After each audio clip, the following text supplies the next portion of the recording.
Hello there, good morning once again. Welcome to the review segment of the show. A reminder that we are streaming on Facebook at facebook.com/Pan-African Television. Also, via satellites, we are in 46 South African countries, also in some parts of Europe and South America. My name is Kokwalo Maso. I'm sitting in for Kwame Osudan, as usual. Now, these are the topics that we are discussing for the morning. Uproar over proposal to lengthen Kenya president's term. The Daily Guide newspaper has this story. Alan quits NPP, flies solo with butterfly. Alan quits NPP, flies solo with butterfly. This is the biggest story on the front page of the various newspapers. Every single newspaper has today carried this particular story. I'm going to be dissecting that. Also, public debt now stands at 575.5 billion Ghana cedis. Public debt now stands at 575.5 billion Ghana cedis. So these are the topics that we've tabled for this morning's discussion. As usual, I'd love for you to be a part of the conversation. Make sure you send in your thoughts, your messages, your opinions on these very topics that we've tabled for this morning's discourse. I'll be more than glad to read them as the show progresses. Our text lines has been displayed on the screen. Make sure you do send in your messages via WhatsApp or the normal text, or alternatively you can do Facebook. We are streaming live. Just type Pan-African Television on your Facebook. The first one that pops up, yes, we are followed by over 200,000 people. Make sure you follow us, watch the stream, comment and share so that others could also enjoy the show. I've been joined by Gabriela Tete. She's the Central Regional Communications Officer of the National Democratic Congress. Good morning, Gabi. Good morning, Bless. I hope you are fine. Hearty and well. Belated happy birthday. Thank you, and thank you for the wish. I saw the Facebook post as well, and I'm grateful. Thank you so much. I hope you had fun. I did, to some extent. Okay, we'll extend it to today. Right. I'm sure yesterday's event took you by surprise. Did it take you by surprise, or you were expecting that? Which of the events? The Movenpick event. Alan's announcement. Yes. I wasn't surprised. Okay. I think. I wasn't surprised. I wasn't surprised because he's harbored this ambition for a very long time, and this is something that they've been working at. But when you look at how the whole NPP presidential aspirant election is going, I think he realized that he's now out of the game, but he still harbors this ambition to become president one day. So the alternative is for him to go independent if he really wants to achieve that dream. So I wasn't really surprised. But what I think is that the NPP/Alliance faction, I think they miscalculated along the line. Because here's the thing. I'm not a political scientist. I'm a social scientist. But my short experience in politics has taught me a few things. You see, when you look at the NPP from President Kufuor's presidency era, when the darling boy or the chosen one was supposed to have been Alan Chiamante, you realize that in that election, the Akufo-Addo faction did something quite remarkable in our body politics. They went out and sought out student activists and built up a strong youth force in their camp. Today, those young people have now matured to party positions, and they are the leading, what was the word? They are the leaders at the forefront of the current NPP administration. Now, if anybody stands a chance of becoming a presidential candidate in the NPP, obviously that person is going to come from the camp where all these people belong. They may try to project a certain neutrality, but at the end of the day, they are aligned somewhere. So I was surprised when Alliance people were complaining about intimidation and being sidelined and maligned and all kinds of accusations. This is something that has been cooking for well over 16 years to this particular threshold. The other issue also is that they also miscalculated for one thing. Aside these people have now occupied positions, this tradition of the NPP that it is somebody's turn because there's supposed to be a certain culture that they have built over the years. Look, there are lots of ambitious politicians in the NPP now who all aspire to be president one day. If they go by this so-called tradition, that means that all of them have their presidential ambitions being thwarted from the onset.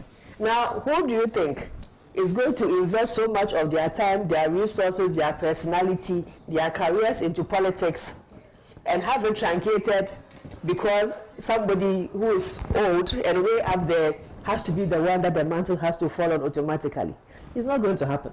So the NPP itself as a political party is going through some evolution to reset how they choose their flag bearers. And it's not surprising that the whole system is focused on Bawumia because he was prepped up and prepared for a time such as this. Look at how Kennedy is also busting it out. He feels the force, but he's still in the campaigning and pushing to become the flag bearer as well.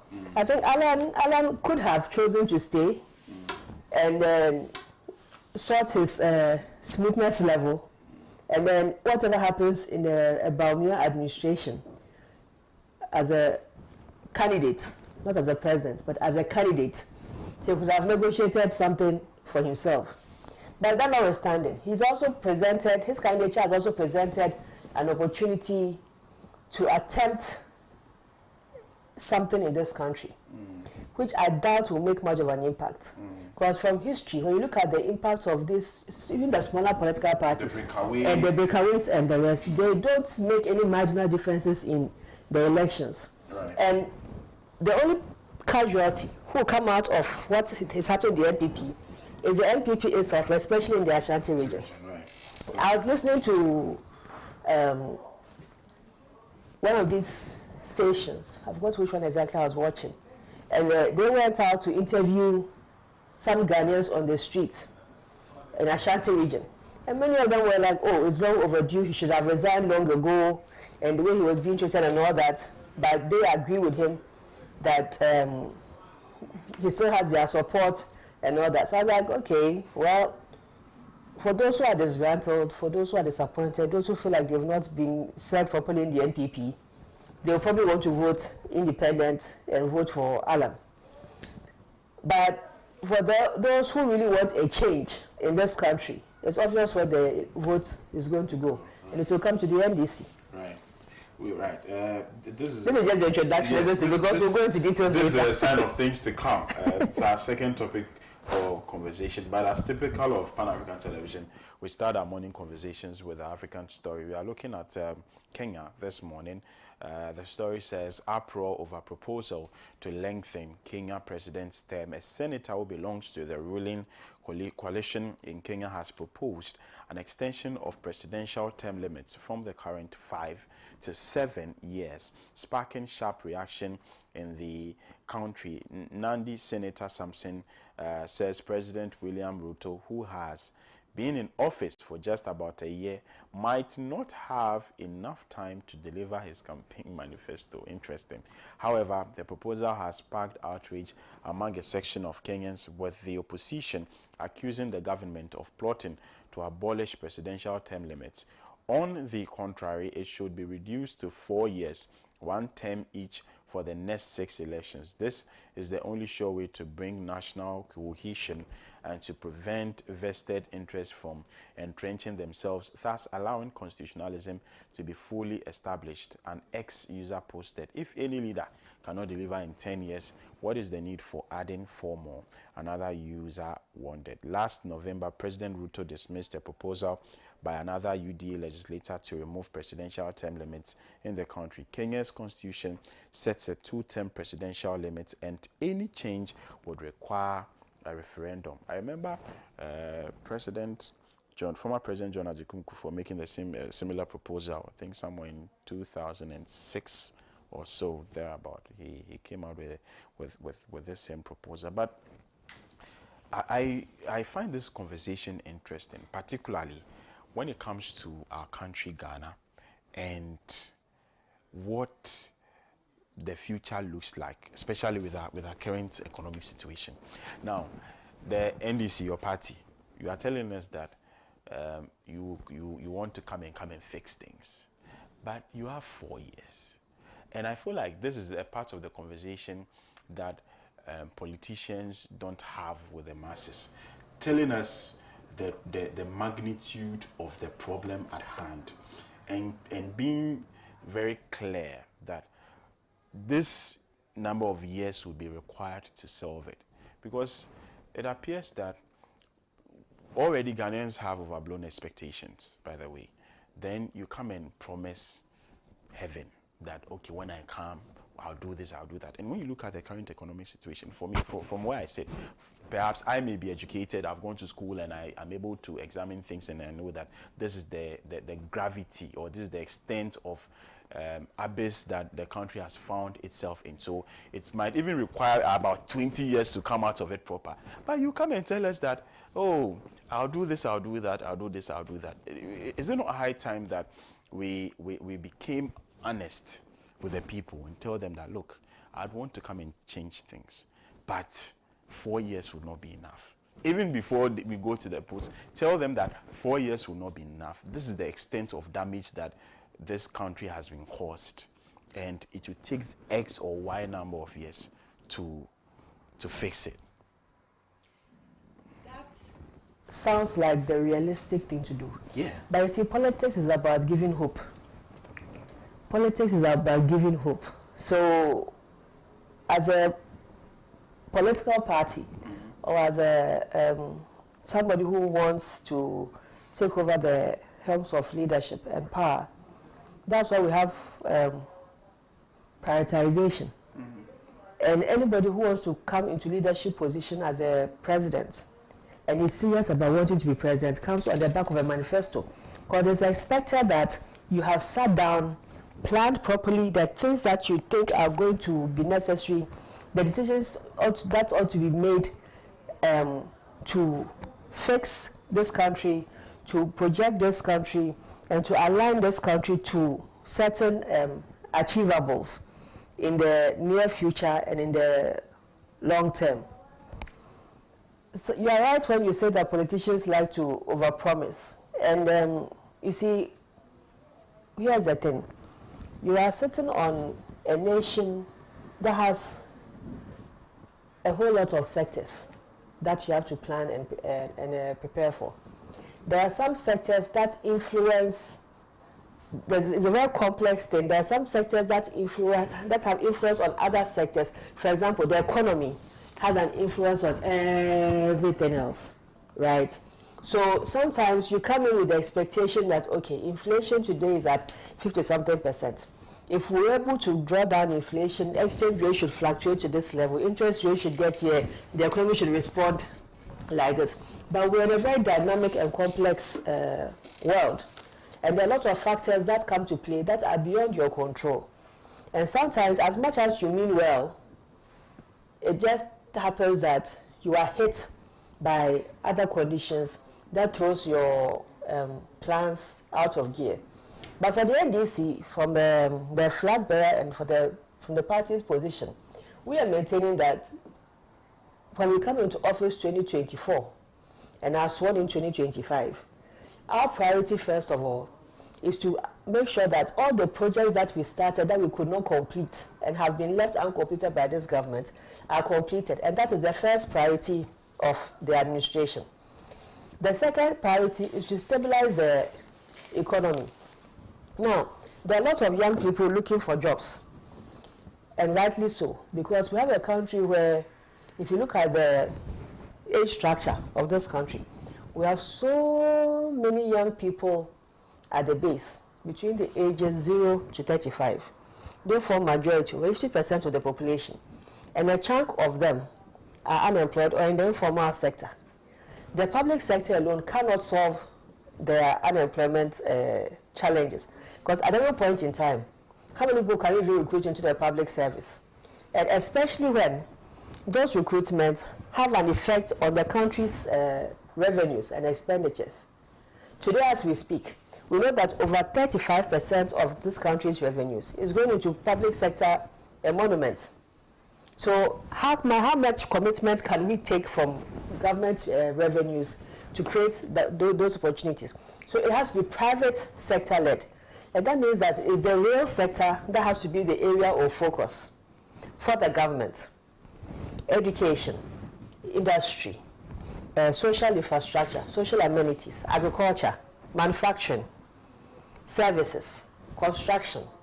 Those areas that are able to expand, draw people in, and create those jobs. And this is one area that the NDC has been very good at. Because for the NDC, we are, as a social democratic party, when we come to office, our focus is more on health, education, roads, and services. Because as a social democratic party, the focus is on social services and making sure that everybody is catered to and benefits from that. This expansion in construction that goes on, this expansion in health infrastructure, in education facilities, create jobs for all manner of people. Look, when we started with the concept of the e-blocks, everybody was like, well, why will you go and put up day schools in rural areas and all these things? But when you look at forests. But when you look at the economics of it, you see, that school sitting there is now a pivot for transportation services to and from the school to the towns. It's now going to provide catering services. So all these people who sell wache and gakenke and rice and all these manner of things can all get the opportunity to now come and sell. If you're at a boarding facility, those services will not be available to you. The school will have to provide dining facilities, make sure you are fed, and that becomes a government bill. But with the day schools, things like transportation, your health issues, your feeding, is taken over by the private sector, and they also get something to do. You see? So to the question that you actually raised, we overpromise, know very well that the country cannot deliver. And I want to tell you that it is not just a question of the country not being able to deliver, it's about prioritizing and making sure that resources that are given to people to do anything is actually used for the purpose for which they are intended. If you look at the NPP today, how much money did they give out in the name of Exim Ghana to support import substitution? Under the one district, one factory policy, how many of those factories have been able to solve our import problems?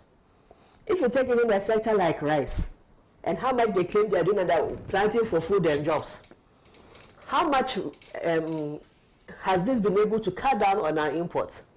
If you look at wheat production in this country, and this is one thing that always freaks me out, especially when we were complaining about the price of bread when the Russia-Ukraine problem started. We have a country where we claim we are producing wheat and they're planting for food and jobs. And yet, we are unable to provide those wheat to the mills to mill into flour. So where is the wheat that we were supposed to have been producing and they're planting for food and jobs? It means it was non-existent. Same for soybean.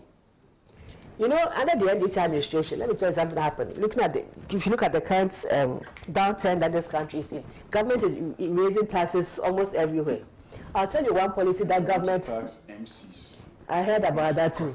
But I'll tell you something that happened with taxation under the NDC, under the ministry, under trade. You see, government needed revenue as we are right now, going into an IMF program.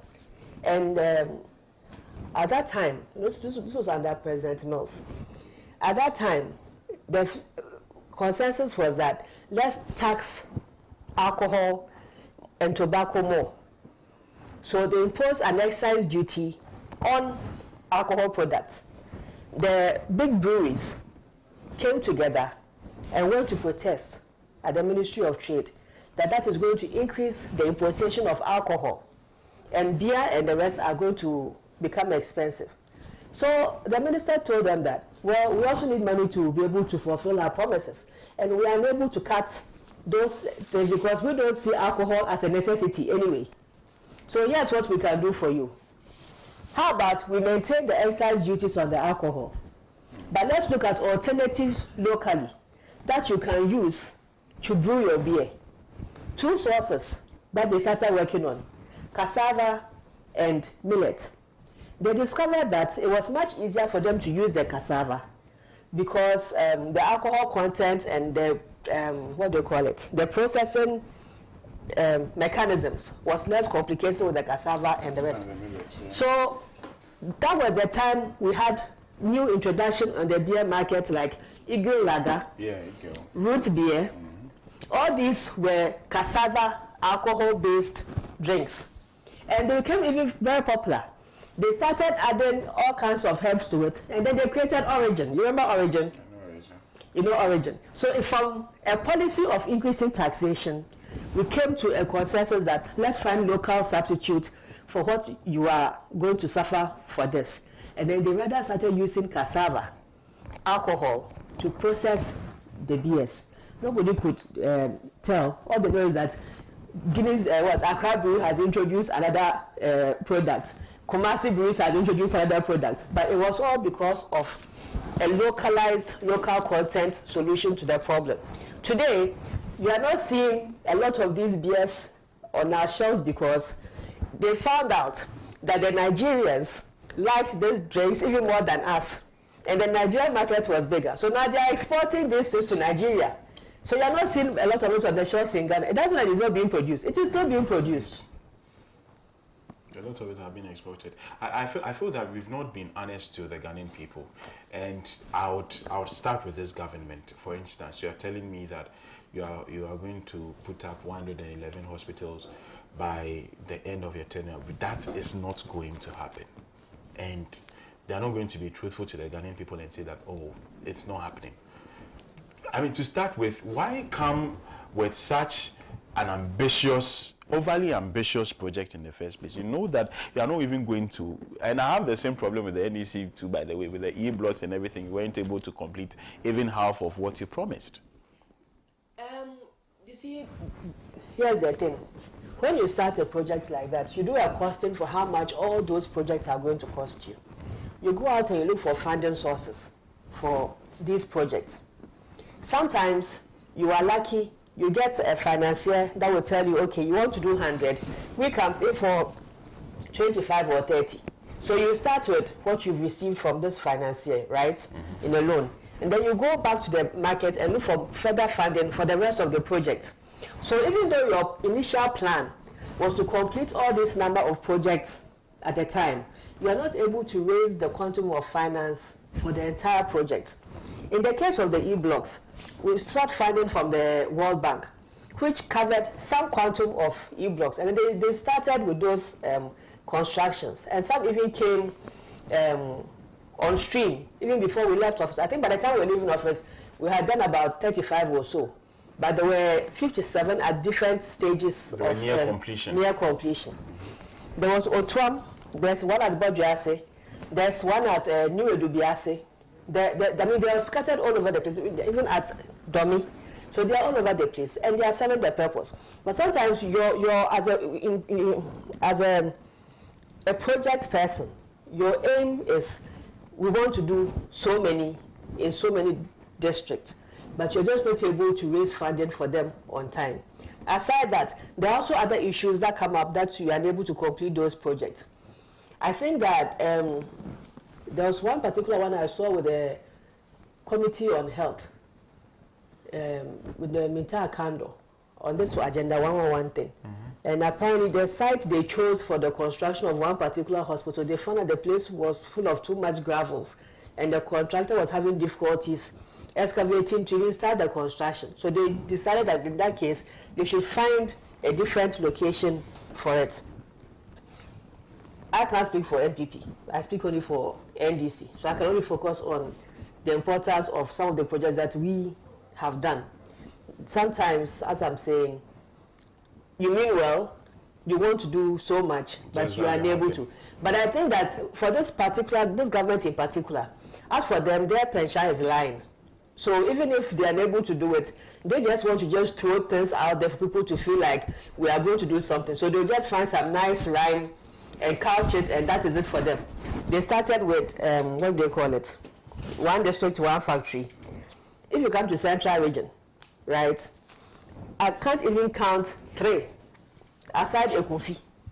I can't even count 3 of their factories that you can say are working properly. All the other factories, aside from Ekofi, are complaining of interference, of the fact that they've not been able to make money and they are chasing them for money, and they just list a whole litany of excuses why they are not able to operate their one district, one factory. So the two political parties, the two governments are different. One just likes to throw things out in the air and lie and lie and lie because that's what Ghanaians want to hear. And the other one is more honest and more truthful to the people of Ghana than the NPP administration. But in politics, as much as honesty doesn't always pay, because sometimes you also have to hide certain things, because it will politically suicidal to give out all information. That is why the NPP. But unfortunately, let me put in this caveat. Unfortunately, I think that the Ghanaian has become very awoke now. So they see clearly when they are being lied to and when they are being promised without delivery. Yeah. If you listen to those young people who went to the Occupy Jubilee House demonstration, it's the same thing for them. The government said they were fighting Galamsey, and they were out on the streets complaining that, especially those who came from the Western region for the demonstration, they were out there complaining about the quality of the water in Western region. We've complained about this, government will tell you, oh, an Operation Vanguard, Operation this, Operation that, we've bought drones, we've done this, we've done that, and yet the end result is still the fact that the water is polluted, the water from the taps is dirty, and there's no clear sign that we are fighting any Galamsey.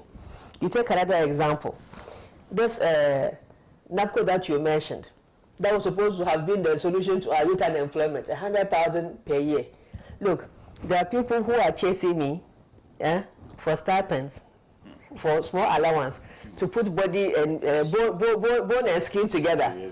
And some of them come from that side, right? And they'll tell you that they've been there waiting for placement. And it's not just NAPCO. People on YEA, all of them are waiting for some permanent job that they've been promised, and it's not materializing for them. So politics, yes, sometimes you exaggerate what you can do, but there's a reality that hits you. And it goes back to the point I was making earlier, that you see, you have to learn to prioritize as a government. And that is one thing that the NDC has learned from 2016, when we were preparing our manifesto for the 2020 election. And even now going into the next election, it is something that is going to be the focus of the next NDC administration. Pick the low-hanging fruit first. Things we've started so we don't waste taxpayers' money. Things we've started that should be put in use by the Ghanaian people, should be prioritized, get those projects out of the way. While you negotiate on what exactly it is that you want to fulfill in your new manifesto. And the other thing is that when you're opposition preparing to come to government, right? You see, a lot of these things that we put in our manifestos are wishes. We will fight corruption. We will do this. We will do this. But when you come into government, that is when you draw up the actual policies and the programs and activities and projects that feed into what is in your manifesto. And these things take a bit of time to develop. Aside the fact that you have to design the program for it, the institutions for it, who's going to handle it, who's going to coordinate it, where are you going to implement them, what are the outcomes? Do you need private sector supporting this? What stakeholders you have to get involved in this? As much as you need all those, you have to get all those things sorted out before you now do the costing and find the funding. So if you don't have prioritized projects to cover your first year, you realize that you come to office and your first year you've done nothing. No. And the first excuse the politicians will tell you is that, oh, you know, when we came, we're now setting up government, so it took us 3 months for us to appoint our ministers. It took us 6 months to appoint DCs and chief executives. By the first year, nothing has happened. It's not because you don't prioritize. Right. Right. We've used the African story time to discuss issues relating to Ghana, but I'm sure that these issues find expression in places like Kenya as On well. the issue of this extension of presidential terms, I am totally against extension of presidential terms anywhere. Look, if you have a plan to develop a country, right? It is not a 10-year mandate that is going to make you achieve those objectives. From the onset, you should know what it is you want to do, and you work to achieve those aims. These ones have a 5-year presidential term, no, 7-year presidential term, and he's saying that the 7-year presidential term is not 7 years, 2 terms. Because the president can be president for 14 years, and you are still saying that it is not enough time. I think it's 5 years. So 10 years, yes. And you are still saying that it is not enough. Yeah, they want 7. You've had your 7 in those two terms, and if you can't do anything in those 2 terms, it is not an extension that is going to do anything for anybody. Here in Ghana, we keep saying that, oh, the 4-year presidential term is too short, let's extend it to 5. But every government that has come has had 8 years, and the outcomes of all the governments is clear for everybody to see. That when it comes to presidential terms, even if you bring it the conversation to this country, the NDC has more to show in terms of achievement than the NPP when it comes to even the 2-term, 4-year presidential term. Akufo-Addo, we will be discussing the debt. Yes. If we look at that debt, quantum of debt currently sitting on our books, and you ask yourself, so what did we use the money for? We are still at loggerheads over how come we have so much indebtedness, and yet we have so little to showcase for it. Look, I was having a conversation with one of my friends here, and I was asking this person, so look at how much we've borrowed though. Look at how we have destroyed the whole environment in the name of gold. So technically, the debt money, the gold revenues, whatever we've gotten from cocoa, oil, and all other non-traditional exports, still comes to why are we then in this state that we are in as a broke country? It doesn't make sense. The equation doesn't add up. It means that the monies probably were not put to productive use. They've been moved out of this country, or they are sitting idle, like in Cecilia Dapa's bedroom, because something just doesn't add up with what has happened and where we are. It just doesn't add up. Right. We are still hoping that Ellen will join us shortly. I've spoken to her, said she's on her way, but we'll continue with our next topic for discussion regardless. It has got to do with the NPP. And once again, I'm urging you to be a part of the conversation. We are streaming live on Facebook. Join us, facebook.com/Pan-African Television. I like how today's edition of the Daily Graphic has captured this Alan story. Alan's third force agenda. Farce or reality? Alan's third force agenda, farce or reality? I like how it's been captured, by the way. So yesterday at the Movenpick Ambassadors Hotel, and yes, we do know that the former Trades and Industry Minister, Alan Kyerematen, he resigned from the NPP, Movement for Change. That's a new party, and he will be contesting in the 2024 general elections as an independent candidate. There's been a lot of questions that have been raised. People have even posited that this move from him would actually cause the NPP. They have said that it will reduce the votes of the party going into the 2024 elections. But then again, NPP stalwarts have also begged to differ. They've cited, or they've stated that in past presidents, in past times in Ghana's political history, even in this fourth Republican dispensation, there have been times where people have decided to break away from their political parties to form other ones and run elections as recent in the NDC, as recent as I think 2008. That's where we had the Funka. Right, the Funka games, and we saw what transpired. It amounted to naught. Colin Kenseaka in '96, thereabout as well, to Reku Brobe at some point in time with the MPP as well. All of them have amounted to naught. But people are saying that Alan carries weight in the MPP, and so this could have some repercussions. I've seen comments from the NDC as well. They appear to be jubilant. According to them, the MPP is breaking, or there are cracks, deep cracks in the MPP, and they feel that, and that is going to inure to their benefits, especially in the 2024 elections. Is that the case?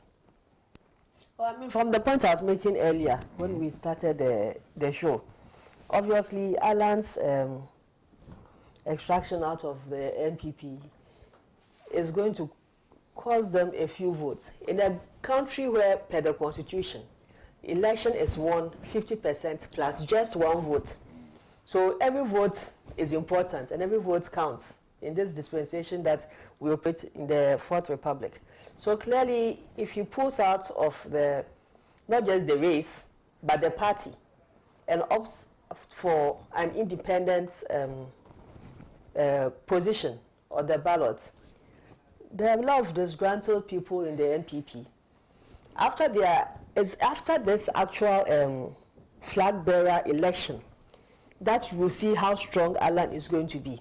Because if Bawumia wins, Bawumia is seen as an extension of Akufo-Addo. Yeah. Even though Alan is equally part of the mess that this government has created.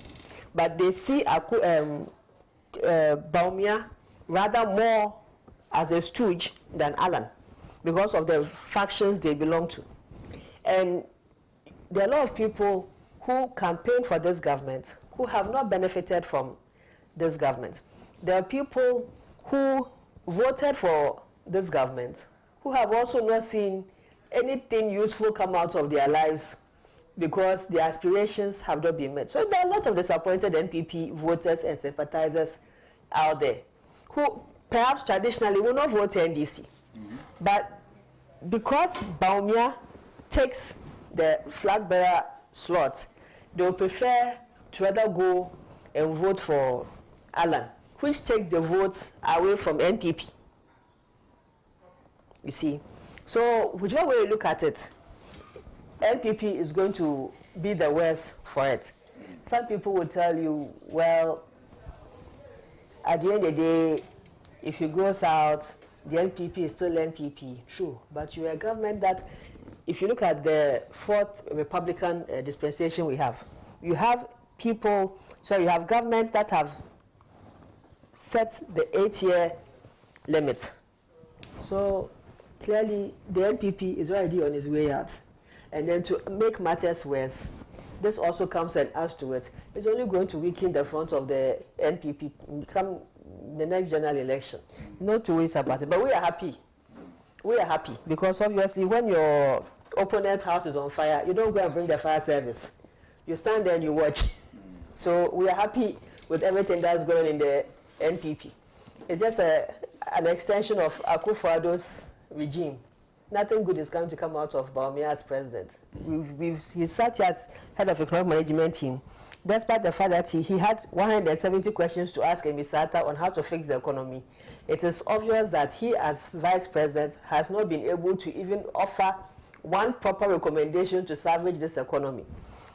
Inflation is out of the roof, cost of living is high, social services are not being delivered properly, high cost of utilities, every single thing is in disarray in this country. So what really is is Bawumia coming to present to this country as a fresh candidate for the NPP? Nothing. And the same for Alan Kyerematen. Look, if anybody, cabinet minister, has been blessed in this country, it is Alan Kyerematen. He has held the same portfolio since Kufuor's time. He was there how many years? Almost 6 years as Minister for Trade. He shared it with Aproku. He was the Minister for Trade. He started his PSIs in garments, in oil palm, in all kinds of things. Which of his PSIs survived? Then under Akufo-Addo's regime, he was given one district, one factory policy to implement. The only thing we can say he has attempted something is this automobile assembling thing that is ongoing. But even that one is not really because of NPP government. It's because the European markets are shutting down to fossil vehicles. So the plants have to move their old plants. They don't want to lose money. Move their old plants into Africa so that we can still drive fossil vehicles whilst they move on electric vehicles. So they just come here to come and assemble what is left of the vehicles. So it was not some proper car manufacturing thing that we are doing here. But if you ask the impact of his policies, for somebody who claims to be so much in the agenda for industrialization, yes, where is the achievement? I was listening to his vision for when he becomes president. It's obvious that he was pushing for industrialization, manufacturing, free zones, and all these things were things that you were doing as Minister for Trade. And what was the outcome?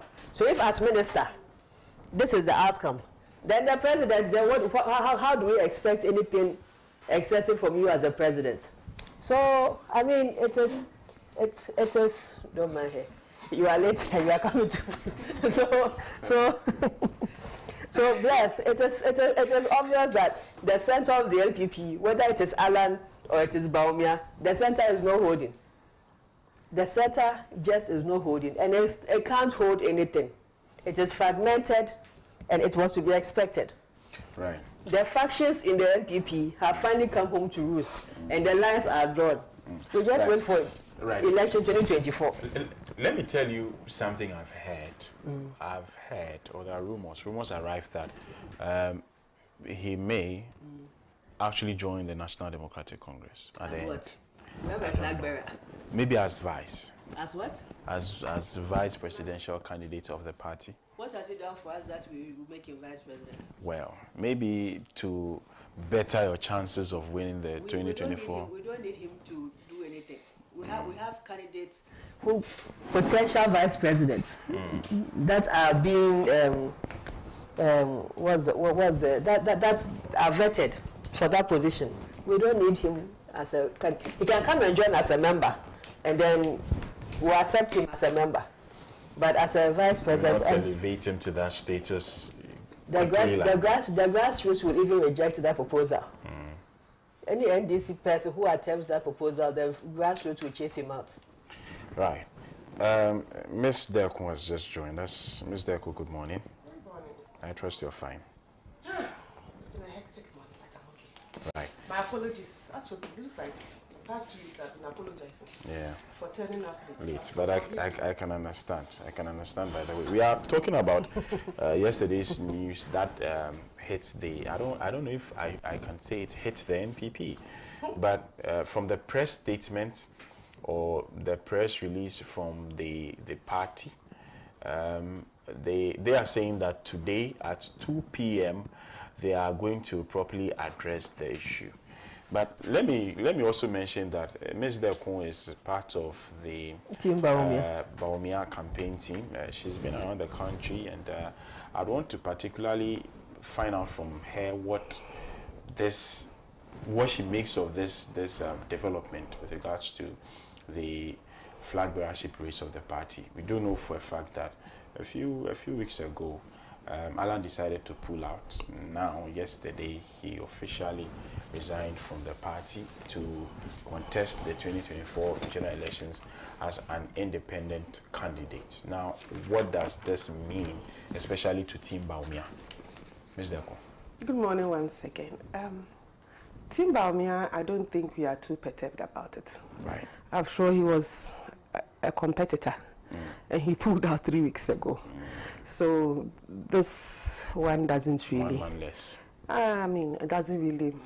I don't think it really matters in the current scheme of things in relation to the flag bearership position. I'm speaking about the November 4th elections. Right. If it will have any merit, maybe it's for election 2024, so we can discuss it on that level. But as the next immediate next program that's up for the NPP, that's the November 4th election, I don't think this resignation will have any impact on it. Right. He's left the party again. In 1998, or wasn't it? He resigned. In 1998, I think I had just entered. I was writing my BEC at that time. His yes. first resignation Was was 1998. Yes. Or wasn't 98? Which one? Which year? It was 2008 rather. Yes. Okay. Yes. 98 was the one. He didn't go. Did he go there for the 98 elections? No. That one was the Apreku, Nanado, and okay, yeah. So 2008, that is when he resigned. Yeah. And then the party decided we were not taking his resignation letter. Our former chairman then was on their case. At that time, I wasn't 100% involved. I was just coming out as a student. So I remember DJ Jarocha writing a letter asking the party not to receive him back. But the party felt that if he said he would do and he would do again, he's welcome back. Mr. Alan Chairman, for me, is a party founder. So if after how many years, over 30 years, more than 30 years of serving the party, you decide that you won't go again. 31 years. After spending, he's 68 now. Now when you subtract 68 from, when you subtract 31 from 68, it means he really started doing this active politics in his 30s, late 30s. Young Executives Forum. Yes. So he's had times where he really wielded a lot of influence in the party. Per election results over the years, you can see that his influence in the party has gone down. And that brings me to the But question. let me finish. It is part of life. I mean, every politician, you get to a peak and then you come down. So you transition from being an active member, from standing for elections, and then gradually you become a party elder, and then you become an ancestor, and then just like life, you move on. In his later years, let me put it that way, as a politician, he's decided that the NPP will not suit his agenda. Fair enough, you can't force him to be in the party. And it was expected. In the NPP, we knew that he was going to resign again. So a lot of people are not just too bothered. It's just that we really didn't think that he would actually do it. For him to do this at this time, I feel it's a bit late. He could have done it earlier. Perhaps in 2008, he should have followed through with the resignation, started his Afafranto movement. By now, he would have gotten some following. At this stage, and it's not even is it a political party that he's from? He said it's a movement.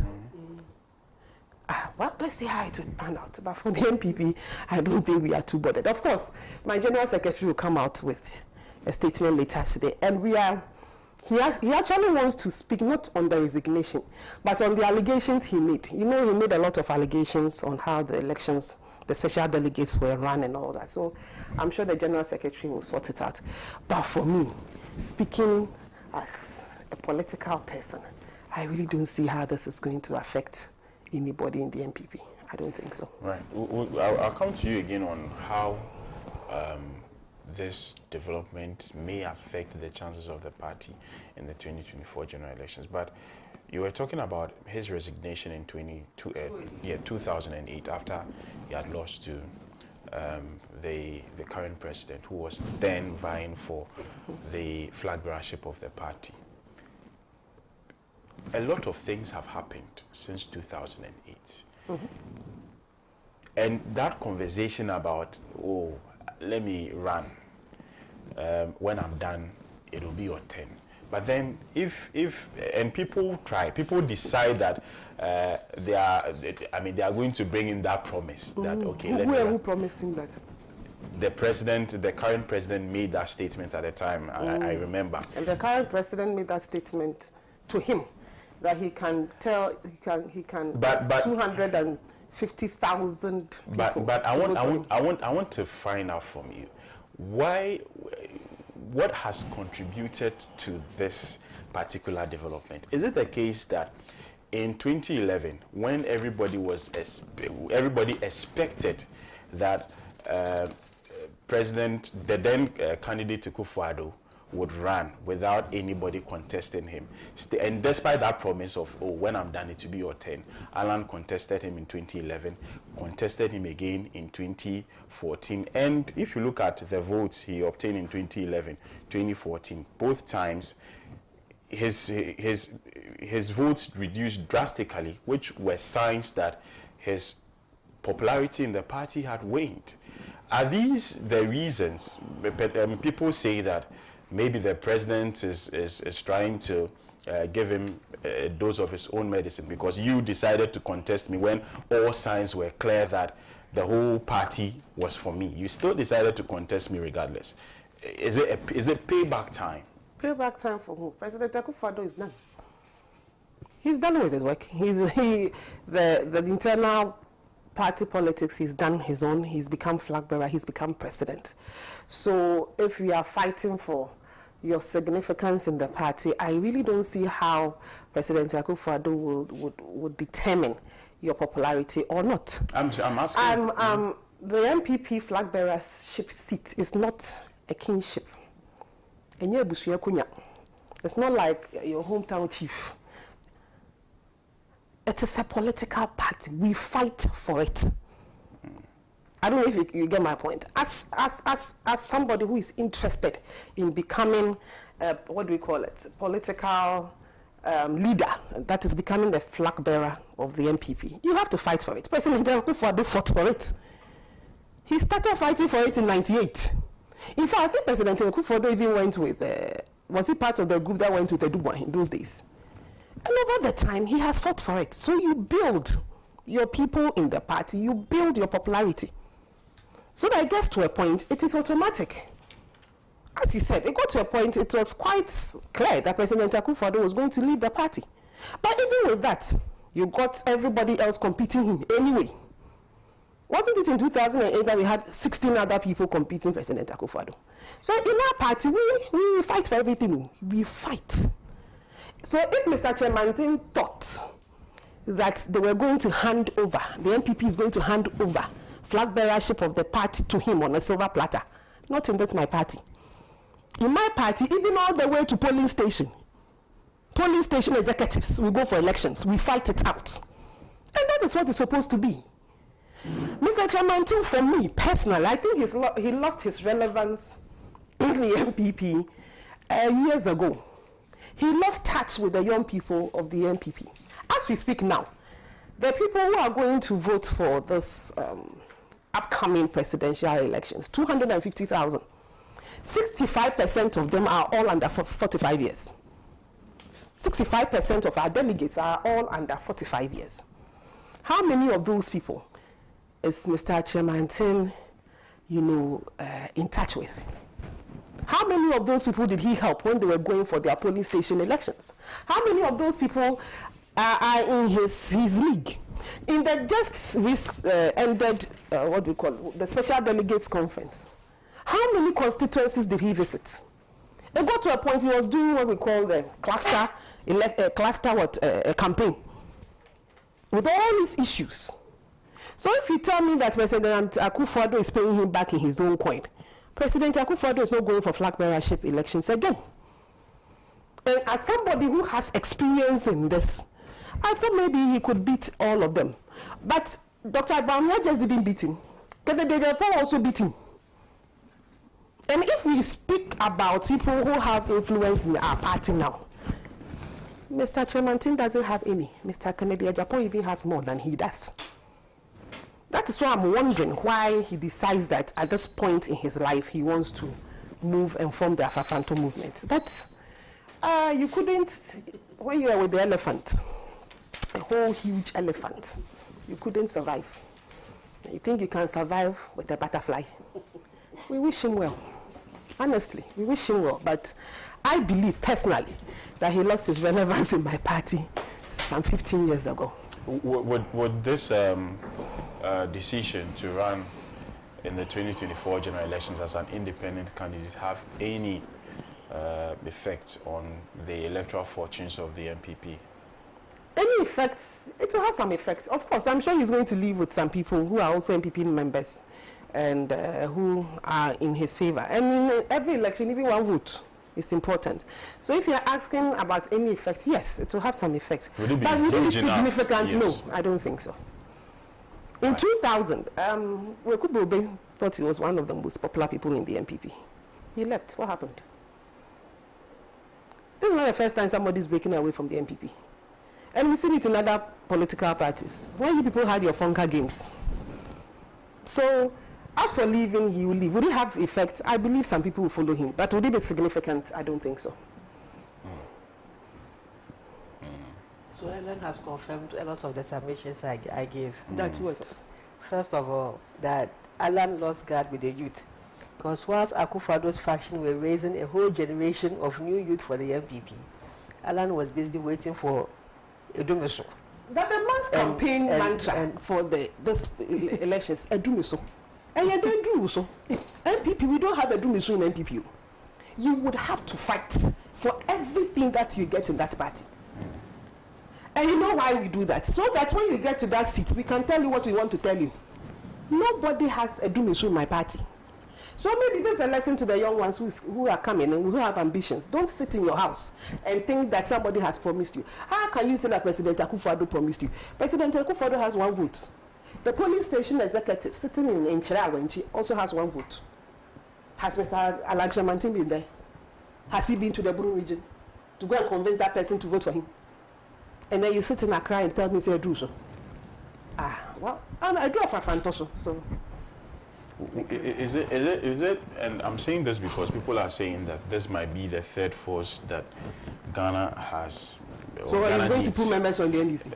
Well, he's going to pull members who are, some people call them elites, people who are in the middle and would want to vote based purely on issues relating to policies and not because I'm a die in the wool NPP, member. So I want to be, I want to be here. But we've seen conversations relating to third force. I remember, I think it was in 2008 or 2012 or so, where Pakwesi Ndum, he wasn't able to make any headway, and there was so much conversation about that, and then it didn't happen.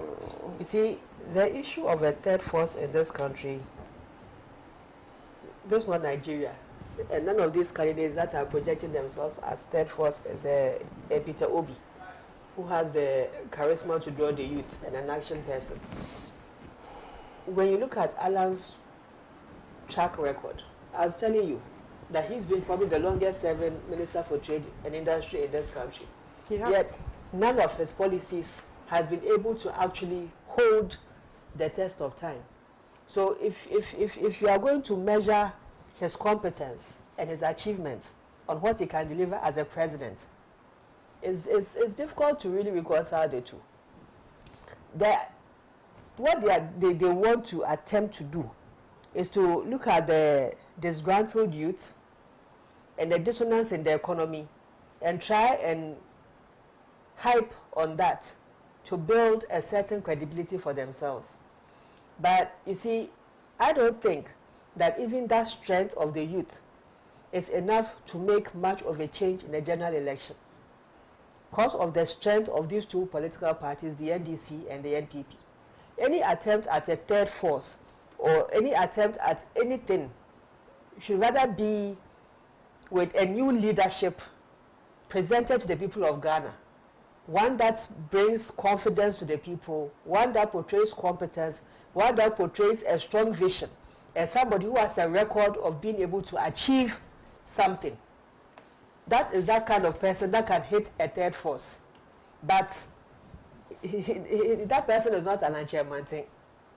And even with Indum, now that Akufo-Addo has managed to reduce Indum kwata to social media poster, I'm sorry, to social media poster, even he has also lost it now. So technically, there's no third force anywhere. It's just NDC and NPP that we still have to manage with. Compared between the two, we all know that the pendulum swings in NDC's favor than in NPP's favor, because NPP has been nothing short of a disaster.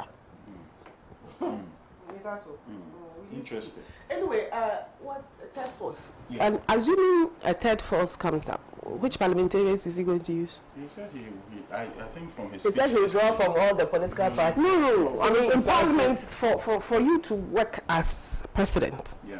you would need parliamentarians The whole parliament. who belong to you Yeah. or who agree to your policies.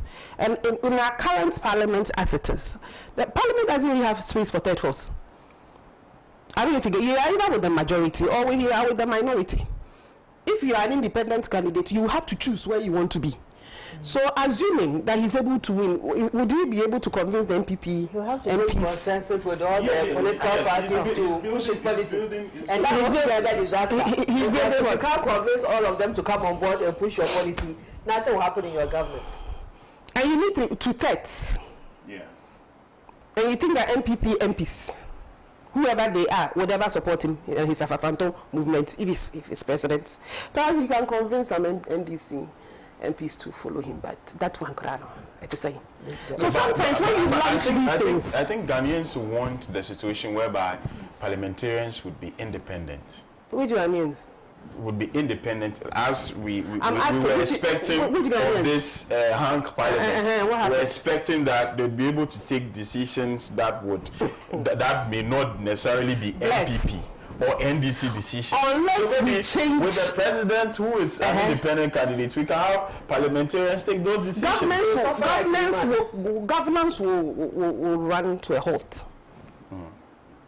Governments will run to a halt. So unless, for any third force to survive in this country, unless we change how the whole structure of our parliament, forget about it. It's always going to be two major political parties, majority and minority. But as I said, I wish him well. I really do wish his Afafanto movement would make some impact. Really, I do wish him well. Perhaps the NDC, as I was sitting down, I heard you saying that you've heard rumors are saying that he's joining the NDC. You leave MPP and join NDC. Hey, I don't even think the NDC would want him there. I'll be surprised if they want him there. In fact, I'll be happy if they take him. Oh, really? I don't think it will have an effect on Parliament because the executive is independent of the legislature. That's how it's supposed to But When you he say your will have policies and things like yes, that is where he'll have difficulties because if both sides don't agree with anything he's doing, he has to put in more work, more effort to convince them to support any bill that he puts before Parliament. As when his finance minister goes and reads the budget, and it contains things like e-levy and all kinds of measures, and these people have their constituents who they have voted them there, and their loyalty is to their constituents and not you, the person who is now occupying the executive. What do they have to lose if your government fails? You are independent candidates. Their political party didn't bring you, so they have no locus to force and keep you there as the executive. Unless I don't think this thing with the third force, as we think it is, it's something that the third force has to come as a political party, not an independent candidate. It has to be a strong political party. All right, let me take time to read a few of the messages that you have sent or shared with me via our Facebook page, and I'll proceed to read them. But let me also say that our next topic for discussion has got to do with Ghana's public debt that has now reached 575.5 billion Ghana cedis.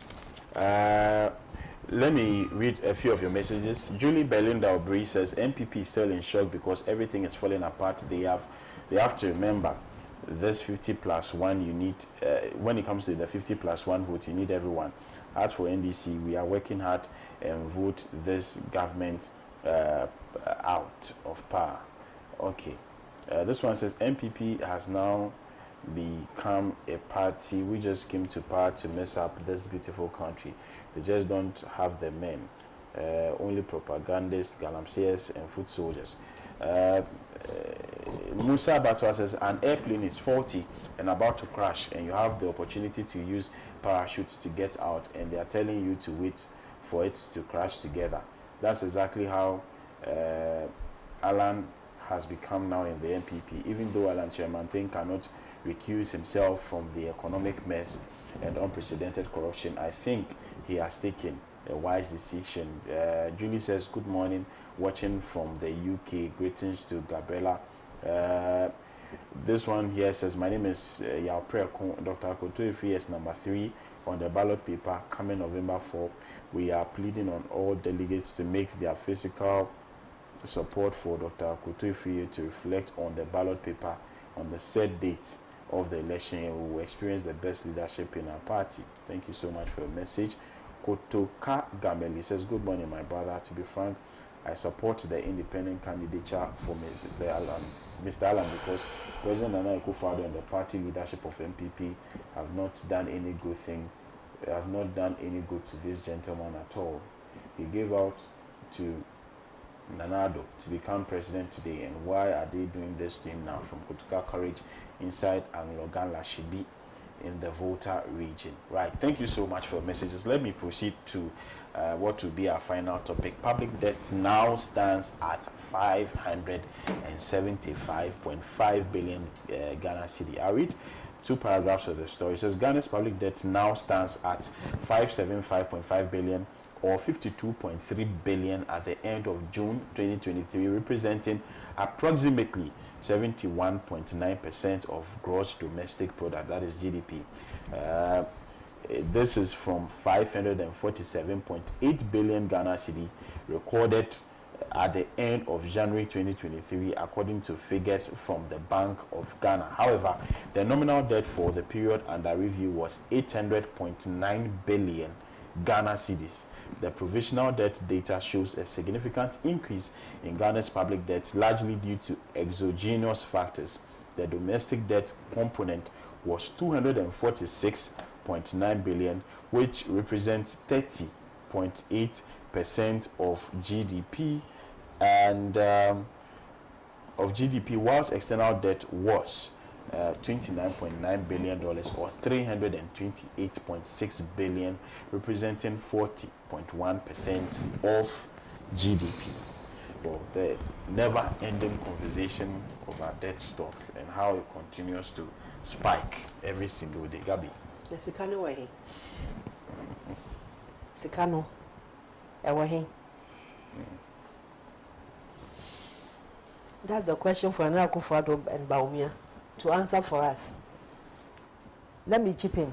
The minorities demonstration, Occupy Bank of Ghana, is still slated for the 3rd of October. I've heard. The main aim is to get rid of Addison. This man, Ernest Addison. And the nonsense they are making of the central bank, making it a cash printer for government of Ghana to increase our debts and ramp up inflation, push more people into poverty. The World Bank says that their finance last year, government printing of money, government's central bank's printing of money and lending to Ken Ofori-Atta and the Akufo-Addo regime to invest in non-productive sectors, consumption, has pushed 1 million Ghanaians into poverty, extreme poverty. And that should tell you that means that even the middle class have also had a decline in their standard of living. I'm on a platform with some old people. I don't know how they managed to put me on an old people's platform, but they are all students of a particular school. And when I listen to their conversations, sometimes I feel like crying. Retirees talking about how much they have lost in their pensions, their savings, how much the cost of medication for their diabetes and blood pressure has increased, and how much the monthly allowances that they even pay themselves to survive is now worth nothing. And I read those comments and I feel very sad within me, and I ask myself, how did we get here as a country? Earlier on, I was trying to attempt an equation of how much the debt is, how much we are supposed to have gotten from the gold and the environment we have destroyed, how much from oil, how much from non-traditional exports, and yet still we are in this situation we find ourselves. There's something terribly wrong with this equation. And it's most unfortunate that a beautiful country, resource-rich country like us, can fall into the hands of such incompetent and useless leadership that today every single Ghanaian is complaining about the high cost of living. When you listen to the young people who went on the demonstration at the Occupy Julobi House, and their rantings, and their tweets, and the postings that they were doing, and the commentary that was coming from their demonstrations, it is evident that all is not well in this country. And this government, unfortunately, is the cause of all these problems. Bless. My question remains. It is Ekano. Where is it? Ellen, maybe you can tell Ghanaians where the money is. Stop Instagramming and tell Ghanaians where. Where is 575 billion to pay Mahama his benefits and all his the paper is the Economic Times. And it's coming from which report? So no, this is a newspaper. Yes, I mean I'm sure they put This according to the Ghana. Bank of Ghana. Yes. Good. And it's the only thing that they said. Is it the only thing that they said? I thought they were giving us an outlook on what the economy is. I thought I heard something passing through my ears yesterday that they were saying our surpluses have gone up. They were saying that government reports 1.3% deficit when for you were first half speaking, of I didn't 2023. speak. You asked what saying about, and I'm telling they you. spoke about a lot of. I think they were speaking about Ghana's second These are the indicators they give. Everything is indicated. Let me I'm read. asking Ishidan. Let me read the entire story. No, you can't use my time to read the entire story. You should have. Let me give you a response. No. You can't give me time. Let me give you a response. I was asking that is it the highlights from the report that they give? Yes. Good. So they are telling us that our debt have gone up, and what again has happened? 1.3% deficit for first half. I haven't asked you a question. I'm asking. I'm helping. That is it. That is it. And what again? 1.3% deficit for second quarter economic growth. The first half of 2023. And then Ghana's second quarter economic growth dips. Good. And what again? So these are these are the stories that have been captured, and they've all got to do with the economy. Yes, the economy and what the Bank of And what I'm trying to portray is yes, we are going through a whole crisis. Right. But you cannot tell me that Ghana was in heaven. And it is in the last 7 years that Ghana has come up. And that people are going on demonstration. Those 100 people who went for demonstration, in your time, thousands of people moved onto the streets.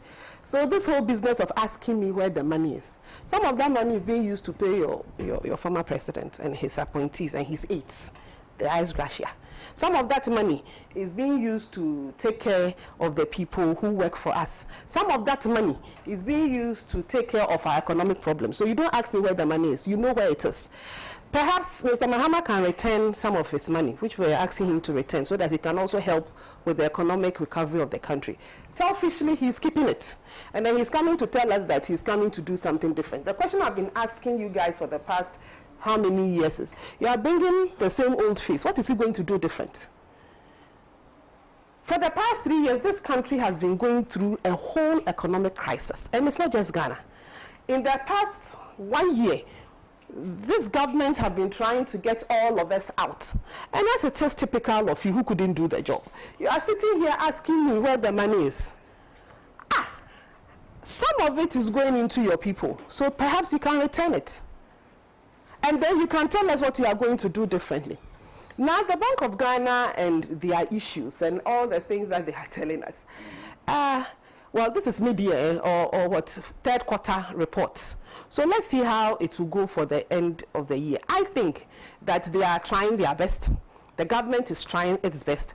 And perhaps by the end of the year, things will start looking up for us. But as for the NDC, they should keep quiet and let us think.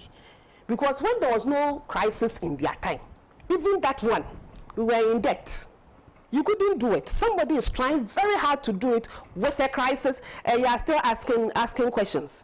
And then you talk about government being useless. When we were sleeping in Dumso for how many years? Was your government useless? And you are still bringing the same old useless government and led by the same old useless president to come and lead us again. We are entering into the political season from now. if you are going to talk about useless government, I believe the John Mahama-led government of, what time did he even come in? Let me add Atta Mills-led government of 2008 to 2016, without COVID, without everything, and they left us with that sort of economic growth in 2016 is one of the most useless governments we have seen. If you are talking about useless government, you didn't have any you didn't have any world economic issues, you didn't have anything like COVID, you didn't have a pandemic, you still couldn't grow the economy. This government have done this through all this crisis in the past 6 years. You're asking me where the money went to? Seriously? What I can assure Ghanaians is that this government is working very hard to make sure that we get out of this. This government, even in the crisis, have put in measures. At least, I keep on saying, you have your lights on. The industries are working. In your time when there was nothing, we're doing DoomSoft for 5 years. So this government will push and still do everything that we have to do. But as for the NDC, they don't have any alternative. So yes, Bank of Ghana, your MPs are going to go for a health walk to tell what the Bank of Ghana governor to resign. They don't know how he was appointed. Their health walk will let the man resign. And he should resign for what reason? What has he done? Yeah. If you have a problem, go to his appointing authority. The NDC MPs want to go for a health walk. I think they need some exercise. There's nothing wrong with going for a health walk. You think their grievances are not legitimate enough? I don't think so. I really don't think so. I just think that typical of them, and as it is populist of them, it's just like how they worked for the 2020 elections that they said they have been cheated when their MPs worked from Parliament to EC office, when they knew they couldn't collate their own results. It's the same thing. It's just populist moves and all that. As I said, perhaps they need to exercise. So as a group, they want to exercise. So there's nothing wrong. Between Parliament and the Bank of Ghana, the distance is not that long. So they can go for a walk. Some of us will bring them water to drink along the line. Right, to not make any impact. Neither is Governor Addison going anywhere. Right. Yes. Yes. Ellen has just affirmed the exact point that I made, that her government is useless and incompetent. She is telling us that the debt is because they are paying Mohammed's ex gratia. So you borrow to go and pay ex gratia. You borrow to go and pay salaries. You borrow to go and pay for consumption. Not for capital expenditure, not for investment, not for things that is going to grow the economy, ex gratia and salaries. That is why we have the 575 billion Ghana cedi debt. She's finally answered the question for us.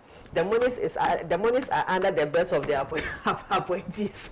There's nowhere else. Just like why they were in polytanks in certain people's compound. She says it is in your people who have been fund money people's polytanks. So she says that our government was so incompetent that there was no sort of I didn't say incompetent. I said useless. Yes. Who is incompetent? Yes. Okay. Useless. Fine. Let's work with her so-called useless. Our so-called useless government brought in the thermal plant that today has kept the light on. And our so-called useless government is the one who changed the power generation paradigm in this country from predominantly hydro to thermal. And we still slept in the Ameri, which you people went to inflate by $800 million. The car power ships, all these were NDC investments. Ghana Gas, NDC investment. You are benefiting from it. She says our so-called useless government left the dollar to a cedi at 3.9 Ghana cedi to $1. Your so-called beyond useless, incompetently, I don't even know what other adjectives to use for your government anymore, has now left the dollar for us at 12 cedis per dollar. Bless. Between 3.9 to $1 and 12 to $1. Who is more useless? Then she says, under our administration, there was nothing to write home about. From President Mills' administration to Mohammed's administration, compare that to Bawumia and Akufo-Addo's administration. Under whose regime did we record the highest economic growth in this country? At 9%. Was it not under the NDC? At which regime were we able to hold inflation down to single digits for the longest period? Was it not the NDC? Under their regime, today inflation is hovering to a peak of 52% for food inflation, and today it has only reduced marginally to 47%. Still the highest. In fact, the last time we recorded this kind of unprecedented indices was at the time when Ghana was experiencing famine in the 80s. And our economy was in shambles. Imagine in this modern contemporary times, we are talking about indices like 47% inflation and depreciated currency over 60%. And you think that can be compared to a government that left a deficit of 120 billion and yet has so much to showcase for that deficit? Airports, harbors, roads, schools, markets. Ellen, review your notes. Your definition of useless is very worrying. Ghanaians have lived through it. You cannot tell me that you brought all these things and I still have to live in darkness all the way till 2017. It was this government that I haven't seen do so. So, whatever it is that you said you have done, definitely you didn't do it well. When all these things you are talking about that you left, as I keep on saying, at your time, you simply did not have the sort of economic challenges that this government has to face with. Other economies have collapsed. So if you are talking about your time that you didn't have a pandemic, you didn't have situations where your whole system was put on a hold for months on end, and that was what you were able to achieve. You had a pandemic. No, when you were speaking, you could have added that when you were speaking. The honest reports indicate that you mismanaged all that. In fact, we are here because of cholera. And then you are telling me that my government is useless. We still have some 5 minutes. This is a matter of having some 5 minutes. She spoke for more than 5 minutes. Let me finish. Yeah. So you had all those during that time. No pandemic, nothing. And that was what we were able to achieve. As I said, I slept through darkness. My businesses failed. I know people whose businesses failed because of the doom so that you couldn't manage. So it doesn't matter if you say you brought all those things. Of what help was it at that time? You simply couldn't manage the situation. You don't come down 6 years down the line with all the things that the NPP has faced and have survived it, which your government couldn't have survived, and come and tell me that we are useless. I just pointed it out. Then we are talking about uselessness. Then when you do the comparison, yours was extra useless. And in the same money that we are talking about, the former president is still taking his ex gratia. I thought he was going to bring it, plus his wife's own and all of them. They will bring it so that we can use it to help the economy. After all, we are all in a crisis. But obviously, he even says he has finished spending it, so we shouldn't worry him. He's a retiree. And this retiree, you are bringing him back again to come and do what for 4 years. So I'm just pointing it out. You started with the uselessness. I'm just saying that if you are doing comparison, then you are almost more useless because you didn't even have to face the sort of things that this government is facing. What is your alternative? So we should vote for you. We should vote for the same old Mahama. What is he bringing? What is he going to change? Is he going to change and take back the fuel price from 12 cedis back to the 4 cedis in 2016? Is that what he's going to do? What is your alternative? You don't have any alternative. Would Mahama take the fuel price or the Ghana cedi to dollar from the 12 cedis or 11 cedis as it is now back to 4 cedis? Is that what he's going to do? Are you going to reduce the fuel from the 12 cedis it is now back to, I don't know what it was those 6 years ago? Are they going to reverse all that? There was 16 cedis for a gallon. It's still more 16 cedis. So now that's the question I'm asking. Are you going to send it? Are you going to send it back? Maybe is that what they are going to do? Maybe they want to make it better. But make it better from where? And to what? Bless. With what? Right. Bless. You have done it before. You couldn't do it. Somebody is doing it with a different set of problems. Last 2 months, is not doing it. They all power purchasers, power producers, 1.something billion. I have my line. They have not been able to pay. The last time they couldn't pay Ghana, Nigeria Gas. Nigeria Gas decided to just switch the turn off for just 1 hour. You saw what happened in this country. The whole country went blackout. It's good that the Ghanaians are remembering how they are so incompetent. At least 1 hour. Your time is left in it for 2 weeks. We can go for 2 solid days. They are so incompetent. You are complaining about 1 hour. Even they go out for 2 solid days. They are forcing people to sacrifice beyond the death they have created through a death exchange program. We slept in Doom so at 2 weeks ago. We were in Doom so 1 hour pay you are complaining. Thank you. 1 hour. Thank you.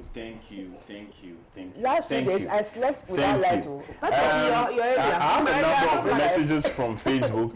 Charles Pewudie says the fundamentals have exposed you big time. Stop defending the indefensible.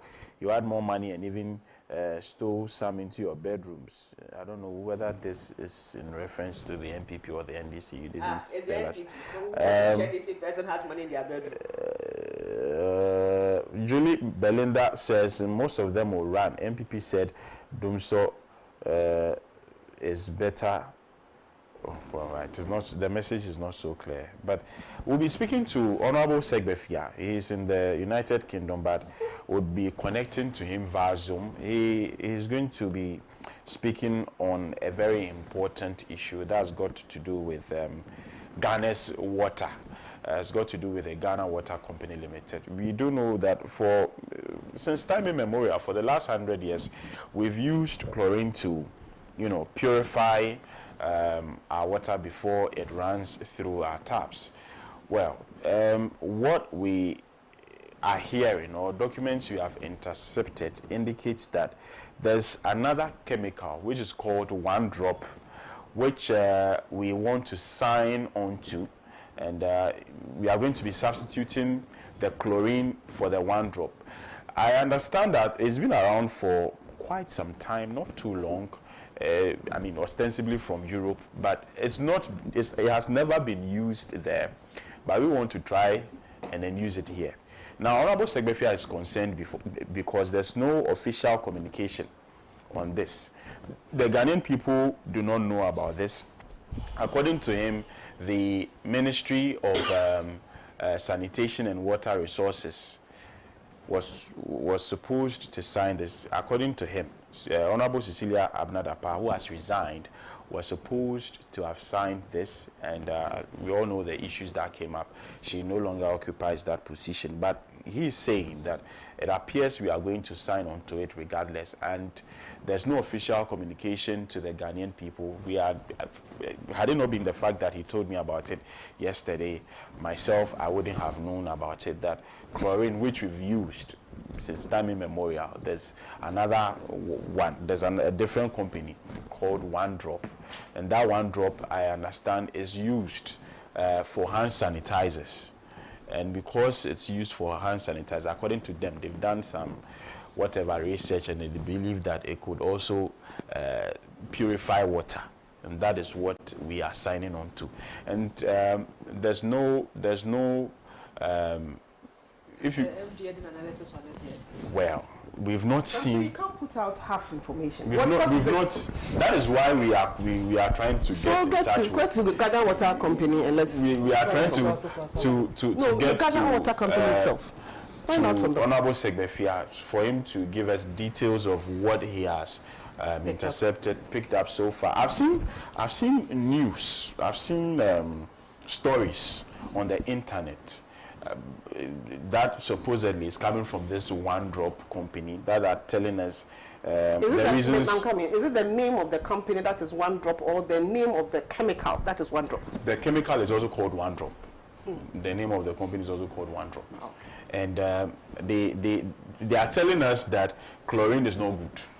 And ostensibly, if you are selling if you are selling something to me, if we both sell the same things and we are selling to another person, I'm going to tell the person why he shouldn't buy yours. That's looking for alternative, because right now the water is so destroyed that they need more chlorine to purify the water for us. And high degrees of chlorine also has repercussions on health. So they have to find an alternative. It comes back to this whole fight against galamsey and Akufo-Addo's failed fight. So when we say it's useless, that's NPP administration. It's just.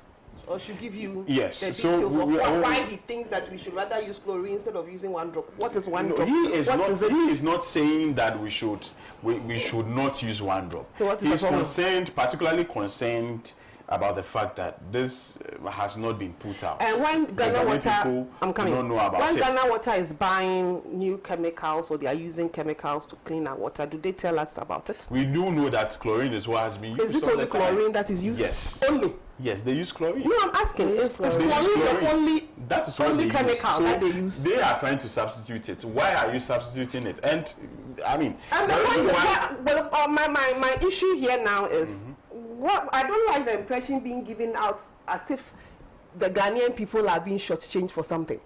Do Ghana Water or the Ministry of Sanitation or Ghana Resources, Water Resources, normally when they are changing the chemicals that they use to, and I don't think We it have is never only changed. it is only chlorine that is used. They have other processes that they use. When they are changing those processes, do they normally tell us?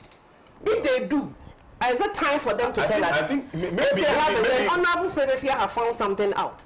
Perhaps they should also give you more That is- details that is so why that we are we trying can to judge. get- Apart from that, we that is shouldn't why- have truth and that is why we are things into trying to the get air. to him.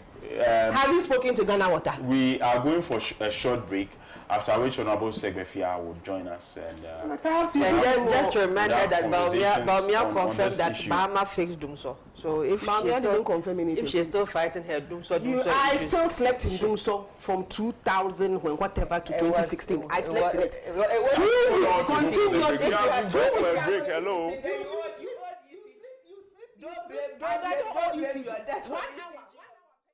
Dumso was fixed 2015. Please, let me. It was fixed 2015.